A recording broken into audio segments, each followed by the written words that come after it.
और गैर मुस्लिम भी बहुत सारे एक हदीस देख के एतराज कर रहे होते हैं, देखो नबी ने ये फरमाया। मैं अक्सर एक हदीस पेश करता हूँ, हजरत अबू ज़र नबी के पास आए, या रसूल अल्लाह कि अगर मुसलमान कोई जिना करे और चोरी करे तो क्या होगा? नबी ने फरमाया मुसलमान जन्नत में जाएगा। अबू ज़र ने फरमाया व इन जना व इन सरक, जिना करे चोरी करे फिर भी? आपने फरमाया व इन जना व इन सरक, जिना करेगा चोरी करेगा फिर भी कहाँ जाएगा? जन्नत में। मुत्तफ़क़ुन अलैह हदीस है।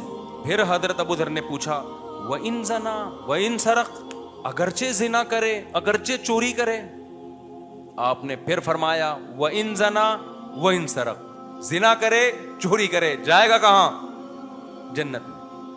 फिर हजरत अबू ज़र ने फरमाया या रसूल अल्लाह व इन जना व इन सरक, वो हैरान हो रहे हैं ना, इतने बड़े बड़े गुनाह करके भी कहां जा रहा है? जन्नत में जा रहा है भाई।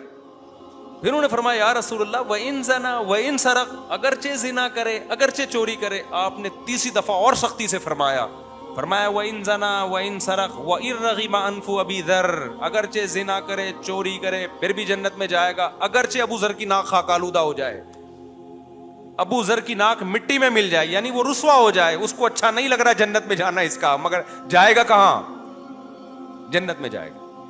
अब एक एथियस ने यह हदीस लेके इस्लाम पे एतराज किया, देखो ये है इस्लाम जो लोगों को जिना सिखा रहा है, जो लोगों को चोरियां सिखा रहा है, और कह रहा है बस मुसलमान हो जाओ, डायरेक्ट कहां जाना है? जन्नत में। तो ये जुल्म और ज्यादती है। किसी की एक बात को लेके उस पर फौरन फैसला कर देना सियाक़ो सबाक़ से हट के, ये ज्यादती है या नहीं है? जो उलमा की किताबों के साथ आजकल हो रहा है, जो लोग किताबों में कीड़े निकालते हैं ना, ये वो भी यही कर रहे होते हैं।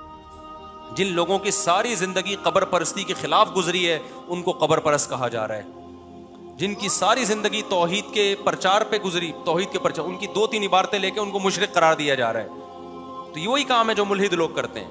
तो इसका क्या जवाब है भाई? सामने अबू ज़र थे। अगर हदीस का ये मतलब होता ना कि जिना और चोरी की इजाजत मिल रही है, तो अबू ज़र रज़ी अल्लाह ताला अन्हु तो बड़े सूफी किस्म के सहाबी थे, वो तो गुनाह से आखिरी दम तक इतना दूर रहे हैं। नबी को पता था कि ये कभी भी जिना और चोरी की जुर्रत नहीं करेंगे।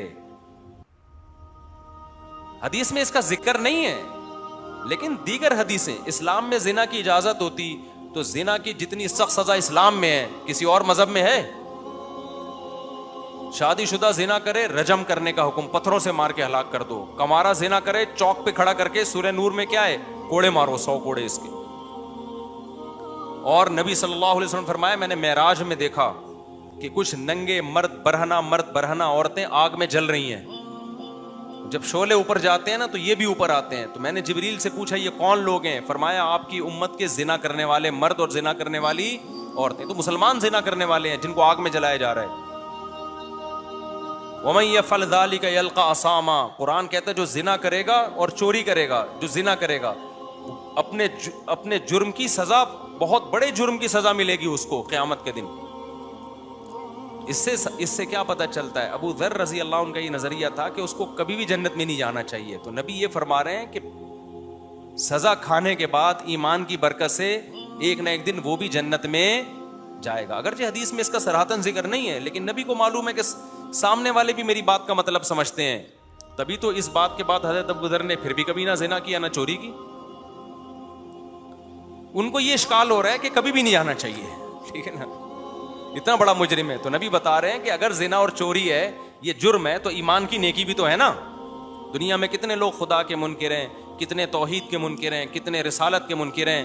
तो ईमान वाला अगर बुराइयां लेके जा रहा है तो कलमा भी तो लेके जा रहा है ना। ये कलमा कोई हल्की चीज है? ये कमाल की बात है कि चोरी को तो वजन दें हम और कलमे की नेकी को नेकी का वजन न दें। इसका मतलब चोरी का वजन कलमे की नेकी से भी ज्यादा है। तो ये तो कलमे की वैल्यू गिर रही है। खोपड़ी शरीफ में बात नहीं आ रही, मेरा ख्याल है आ रही है बात। तो कलमा सबसे क्या है मेरे भाई? वजनी चीज है। अल्लाह को मानना, उसकी तौहीद, ईमान बहुत बड़ी दौलत है। तो ये गुनाहों की सजा मिलेगी जहन्नम में, लेकिन बिल आखिर ईमान का पलड़ा क्या हो जाएगा? भारी। ये ऐसी नेकी है जो इसके गुनाहों को बिल आखिर खा जाएगी। ये मतलब नहीं है, वरना चोरी इस्लाम में अच्छा अमल होता या कोई मसला ही नहीं था तो चोर का हाथ काटने का हुक्म क्यों होता? इतनी सख्त सजा किसी और मजहब में है? देखो जब इंसान उल्टा सोचता है ना तो उल्टा ही सोचता है, अच्छा सोचता है तो अच्छा सोचता है। हमारे एक रिलेटिव थे, जब भी मैं चोर का हाथ काटने का जिक्र करता हूँ मुझे दो वाकया याद आते हैं। एक अफगानिस्तान में जब तालिबान ने ऐलान किया कि चोर का हाथ काटा जाएगा, पुराने वक्तों में ना, जब पहली जब हुकूमत आई थी, तो हमारे अखबारों में कार्टून आए, हमारे सियासी लीडर ने बयान दिया कि हम भी चोर का हाथ काटेंगे। अगले दिन उन्हीं का हाथ काट के लोगों ने लगाया हुआ था कि अगर पाकिस्तान में चोरों के हाथ कटना शुरू हो गए तो काटने वालों के हाथ सबसे पहले कटने का खतरा है, इसलिए पाकिस्तान में ये सजा नाफिज नहीं हो सकती। तो दूसरा ये कि वो हमारे एक रिलेटिव है, बड़े ब्रॉड माइंडेड किस्म के, उनको बहुत इश्काल होता था कि यार ये इस्लाम ने चोर का हाथ क्यों काटने को, कोड़े वोड़े लगा देते, थप्पड़ छप्पड़ लगा देते, उसके जेल में डाल देते, 10 साल नहीं 20 साल जेल डाल दो, हाथ तो क्या बेचारेगा यार, ठीक है ना। उनको बड़ा इश्काल होता था कि इतनी सख्त सजा क्यों है। ये क्या है, मनफी सोच। लेकिन जब उनको थोड़ा स्टडी की, इस्लाम के और बहुत सारे हकाम पढ़े, मैं उनसे मिलने गया, उन्होंने कहा यार मेरे जहन में एक बात आई है कि मैं इसको नेगेटिव लेके क्यों जा रहा हूँ। मैं ये भी तो सोच सकता हूँ कि इस्लाम जुर्म से इतनी नफरत करता है कि किसी कीमत पे भी जमीन पे जराइम को बर्दाश्त नहीं करता।